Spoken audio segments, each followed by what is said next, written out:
घरियो हमार गाँव में झूलो झूल प्रतियोगिता होते जिसमें बहुत जोर जोर से आदमी लोग यहाँ भाग ले। मैं प्रत्येक आदमी झूलो झूल प्रतियोगिता में आना होगी।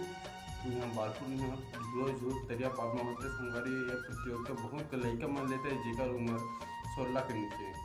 संगारी ये प्रतियोगिता में जीतने वाला एक तो मोहम्मद पौवा सीखना 20 रुपये के और लेग फीस दिया जाएगा।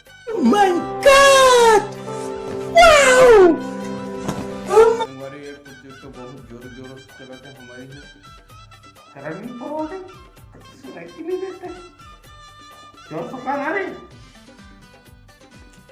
तो तागा बाबा मैं कहा था कि यहाँ झूलो झूल प्रतियोगिता होते हैं और क्या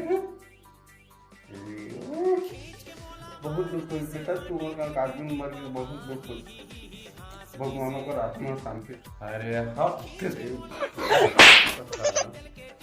आदमी नहीं मरेगा यहाँ झूलो झूल प्रतियोगिता तो करते समझते हैं झूलो झूल अच्छा झूलो झूलते हैं हाँ हाँ बेटा हाँ हम लोग यहाँ का लेकर जाए साला